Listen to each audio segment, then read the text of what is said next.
Hello everyone, welcome to my channel electronics wing. आज के इस वीडियो में देखेंगे कि एक ESP32 बेस होम ऑटोमेशन कैसे बनाए AI बेस, जिस पे आपको एक लाइन भी कोड लिखने की ज़रूरत नहीं, पूरा का पूरा एक फार्मवेयर फ्लैश करने पर हो जाएगा। तो जिससे आप ऑनलाइन, ये ऑफलाइन सर्वर है, मतलब लोकल सर्वर क्रिएट करेगा, जिससे आपको IP से कनेक्ट करना है और यहाँ से आप इसको कंट्रोल कर पाएंगे मैक्सिमम 10 अप्लायंस। और यहाँ से आप टेम्परेचर भी देख सकते हैं और ह्यूमिडिटी भी देख सकते हैं, क्योंकि ये सेंसर लगा हुआ है। और इसको आप ऑफलाइन स्विच से भी कंट्रोल कर पाएंगे 10 अप्लायंस को। और यहाँ पे ऑफलाइन से जो आप कंट्रोल करेंगे उसका अपडेट भी ऑनलाइन होगा। ये पे देखिए ऑनलाइन पे अपडेट हो रहा है सिस्टम पे।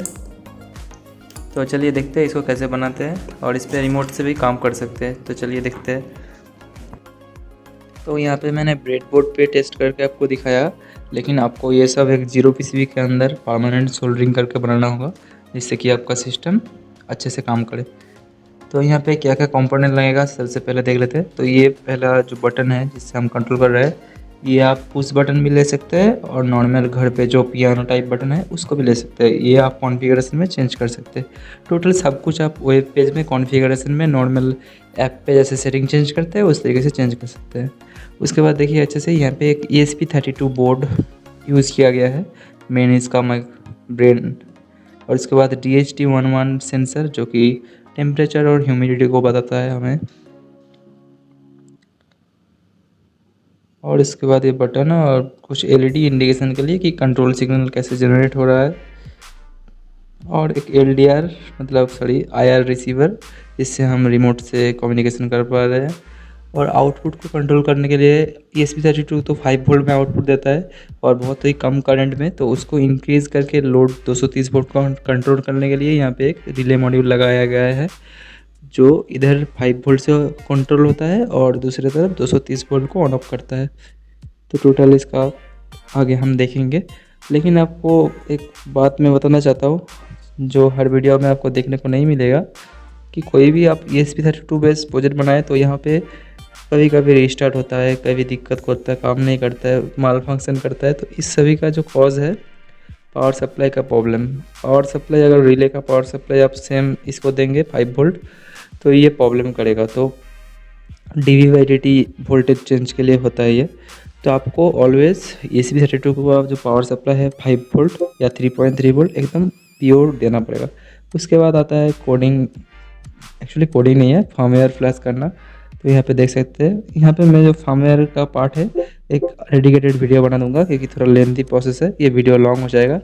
इस वीडियो को अपलोड करने के बाद नेक्स्ट डे मैं डिस्क्रिप्शन में लिंक दे दूंगा, तो आप वहाँ से दे सकते हैं पूरा वीडियो प्रोग्रामिंग का, मतलब फर्मवेयर फ्लैश करने का, कहाँ से डाउनलोड करना है, फर्मवेयर फ्लैश करने का टाइम क्या क्या दिक्कत हो सकता है।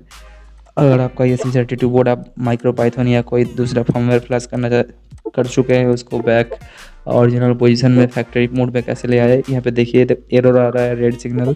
तो इसको कैसे ठीक करें, आपके साथ भी होगा ये, जब आप प्रोग्राम करेंगे तो एरर आ सकता है।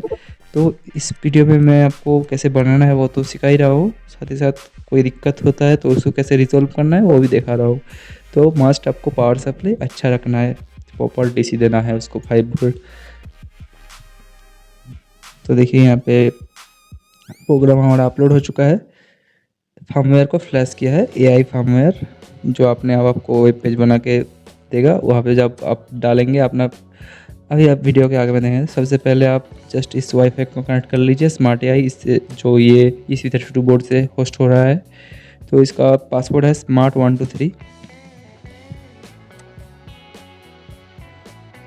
कनेक्ट करने के बाद उसके बाद आप कोई भी ब्राउज़र ओपन कर लीजिए, कोई भी एज ब्राउज़र, क्रोम ब्राउज़र, कोई भी ब्राउज़र, मोबाइल या लैपटॉप, कहीं पे भी ब्राउज़र होना चाहिए बस।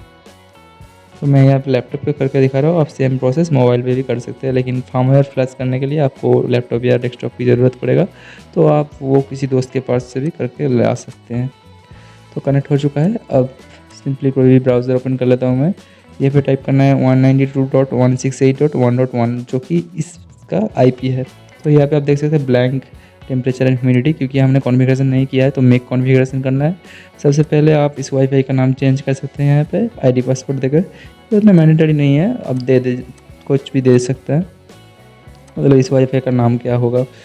तो उसके बाद कॉन्फ़िगरेशन बटन, मतलब रिमोट को कैलिब्रेट करने के लिए कौन सा बटन, मैं 0 सिलेक्ट कर रहा हूँ, मतलब बूट बटन काम करेगा। उसके बाद किस टाइप का रिले, एक्टिव लो या एक्टिव हाई, उसके बाद किस टाइप का स्विच। तो यहाँ पे आप थोड़ा सर्किट को देख लीजिए, उसके बाद आपको कॉन्फ़िगरेशन करने में आसानी होगा। तो यहाँ पे देखिए कुछ डिजिटल पिन पे मैंने स्विच लगाया है, कुछ डिजिटल पिन पे मैंने रिले आउटपुट लगाया है, switch input, relay output, IR sensor input हुआ है 23 नंबर पे और DHT11 22 नंबर पे। तो सिर्फ इसको सिलेक्ट करना है किस टाइप का स्विच आप यूज़ कर रहे हैं। उसके बाद DHT11 का सेंसर का कितने डिजिटल GPIO पिन पे कनेक्ट किया है आपने, और IR पिन कितने पे कनेक्ट किया है। उसके बाद नीचे जो है 10 डिवाइस आप इस पे मैक्सिमम कनेक्ट कर पाएंगे।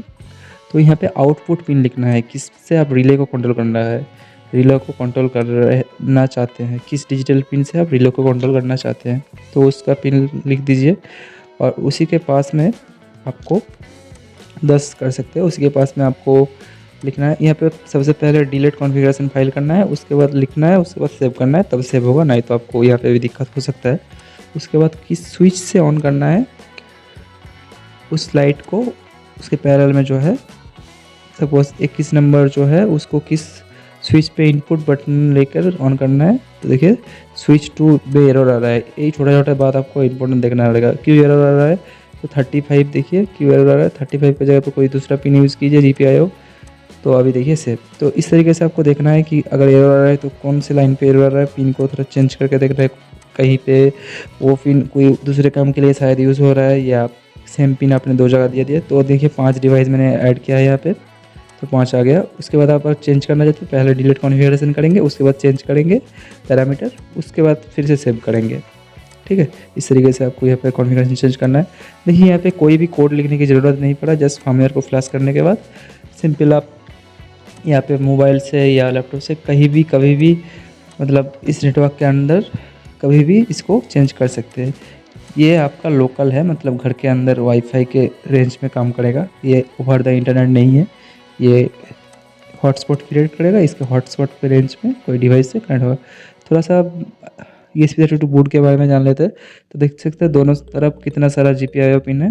तो इन GPIO पिन को आपको यूज़ करना है, देख पा रहे हैं पिन आउट टोटल ESP32 में जो GPIO पिन है। उसके बाद सर्किट डायग्राम को थोड़ा समझ लीजिए। सबसे पहले रिले मॉड्यूल से हम AC सप्लाई और DC सप्लाई कंट्रोल DC से करते हैं, लेकिन AC लोड को करते हैं। तो यहाँ पे देखिए जो लाइन आया है कॉमन पे गया है सभी रिले का, 10 डिवाइस का 10 रिले होगा। और आउटपुट देखिए NC से गया है, आप NO भी यूज़ कर सकते हैं, तो एक्टिव हाई रिले कर देना। और यहाँ पे न्यूट्रल कॉमन है, और इस तरफ से DC सप्लाई 5 वोल्ट आया हुआ है, प्योर DC होना चाहिए, अच्छा DC। उसके बाद नेगेटिव सबका कॉमन है, सभी का नेगेटिव कॉमन है, और पॉजिटिव भी सबको सप्लाई दे दिया गया है। इस 32 को 5 वोल्ट, रिले को 5 वोल्ट, और IR को 5 वोल्ट, और DHT11 को भी 5 वोल्ट। और पुश बटन और स्विच जो है ग्राउंड के साथ कनेक्ट होगा, अगर वो डेटा लाइन ग्राउंड के साथ कनेक्ट होगा तो डिटेक्ट करेगा। तो internally pull up resistance coding के कोडिंग में डाला हुआ है। तो आप दोनों टाइप, मतलब पियानो टाइप या पुश बटन टाइप, दोनों बटन यूज़ कर सकते हैं। तो यहाँ से आप ऑफलाइन भी कंट्रोल कर पाएंगे, रिमोट से भी कंट्रोल कर पाएंगे, ऑनलाइन भी कंट्रोल कर पाएंगे, तीनों फैसिलिटी आपको मिलेगा। और साथ ही साथ आप ऑफलाइन में जब चालू बंद करेंगे तो आपको ऑनलाइन पे उसका रिस्पॉन्स भी दिखेगा, मतलब अगर ऑफलाइन पे ऑन किया है तो ऑनलाइन पे अगर ऑफ था तो ऑन दिखाएगा। तो थोड़ा सा अच्छे से इस कॉन्फ़िगरेशन को समझना है, क्योंकि यहाँ पे आपको दिक्कत हो सकता है। तो आप नॉर्मल बोर्ड का स्विच यूज़ कर रहे हैं तो स्विच सिलेक्ट कीजिए, और प्रॉपर आपका टेम्परेचर ह्यूमिडिटी नहीं आ रहा है तो प्रॉपर चेक कर लीजिए कि आपने ह्यूमिडिटी सेंसर कितने नंबर पिन पे लगाया है, DHT11, और IR सेंसर कितने नंबर पिन पे लगाया है। तो अगर आप अच्छे से देखें यहाँ पे DHT11 हमने D22 पे लगाया है, तो D22 है ये, और IR सेंसर हमने D23 पे लगाया है, तो D23 सही है। तो उसके बाद यहाँ पे रिले मॉड्यूल अगर आप देखें तो 4 लोड यहाँ पे हमने लिया है। तो यहाँ पे डिवाइस 1, डिवाइस 2, डिवाइस 3, डिवाइस 4 ले लेंगे, और किन किन डिजिटल पिन पे उस 4 लोड को कनेक्ट करना है वहाँ पे सिंपली उस पिन का नंबर दे देंगे। तो देखिए पहले 26, 25, 32, 33,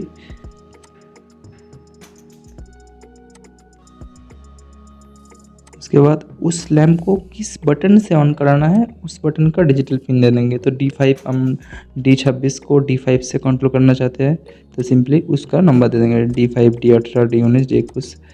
तो इस तरीके से आप करना है, डिलीट कॉन्फ़िगरेशन करना है, फिर सेव कॉन्फ़िगरेशन कर देना है तो न्यू हो जाएगा। तो यहाँ पे देखिए एक गड़बड़ हो रहा है क्योंकि 2 जगह पे सेम पिन हमने यूज़ किया है। तो आपको एक चीज़ ख्याल रखना है, कोई एरर आ रहा है तो अच्छे से देखना है कहाँ पे प्रॉब्लम हो रहा है। तो देखिए अभी फिर से एक बार देख लेते हैं 33। तो 33 की जगह पे कोई दूसरा पिन यूज़ करते हैं जो अभी फ्री है, यूज़ में नहीं है, 15 नंबर। तो 25 यहाँ पे दोनों जगह पे यूज़ हो चुका है इसलिए प्रॉब्लम कर रहा है। तो कोई दूसरा पिन यूज़ करते हैं 33 और 44। तो सेव कर देते हैं, एक बार डिलीट कॉन्फ़िगरेशन करके फिर सेव करना है। तो देखिए कॉन्फ़िगरेशन सेव। तो इस तरीके से आपको इस पेज को कॉन्फ़िगर करना है। कभी कभी आपको दिक्कत हो सकता है। तो देखिए अभी टेम्परेचर भी दिखा रहा है रूम का और ह्यूमिडिटी दिखा रहा है और कंट्रोल भी हो रहा है। तो मैं आपको दिखाऊंगा यहाँ पे बटन दबाने पे वहाँ पे क्या रिस्पॉन्ड हो रहा है। तो कोडिंग कंप्लीट हो चुका है। तो हमने एक ब्रेडबोर्ड पे सर्किट डायग्राम के अकॉर्डिंग कनेक्ट कर लिया है और मोबाइल से वाईफाई भी कनेक्ट करके अभी देखिए ये लोड कंट्रोल हो चुका है, वाईफाई स्मार्ट 123। उसके बाद जो आईपी बोला था 192.168.1.1। तो यहाँ देखिए टेम्परेचर ह्यूमिडिटी दिखा रहा है रूम का लाइव। और यहाँ पे लाइट ऑन ऑफ कर पा रहे हैं हम यहाँ पे 2 लोड अभी लगाया है, आप 10 लोड लगा सकते हैं। आपने देख लिया होगा कॉन्फ़िगरेशन कितना इजी है। और यहाँ पे ऑफलाइन पे एक बटन लगा के दिखाया है, देखिए यहाँ पे पुश बटन है, पुश बटन पे भी काम कर रहा है। आप नॉर्मल पियानो टाइप बटन भी लगा सकते हैं। ये देखिए IR रिमोट पे भी काम कर रहा है। IR रिमोट को कैलिब्रेट करने का प्रोसेस मैं दिखाता हूँ अभी। तो देखिए यहाँ पर IR रिमोट पे दोनों लोड हमारा काम कर रहा है। तो IR रिमोट को कैसे कैलिब्रेट करना है वो दिखाना पड़ेगा आपको, नहीं तो आप कोई भी IR रिमोट हो जाएगा, टीवी का किसी भी रिमोट से कर सकते हैं। और एक चीज़ देखिए यहाँ पे ऑनलाइन पे अपडेट हो रहा है, जो हम बटन दबा रहे हैं ऑन हो रहा है लाइट, उसका अपडेट आपको ऑनलाइन पे ऑनलाइन सॉरी मेरे ब्राउज़र पे आपको दिखेगा। ठीक है, ये टोटली विदाउट इंटरनेट सिस्टम है। यहाँ पे आपको इंटरनेट का कोई कॉस्ट नहीं है। ऑफलाइन घर के अंदर आप लोकली कंट्रोल करना चाहते हैं किसी भी ब्राउज़र से। तो IR रिमोट को कैसे कैलिब्रेट करना है, तो यहाँ पे बूट बटन हमने कॉन्फ़िगरेशन के लिए एक डिनोट किया था, असाइन किया था। तो उसको कुछ टाइम प्रेस करके रखना है जब तक ब्लू लाइट ब्लिंक ना करे।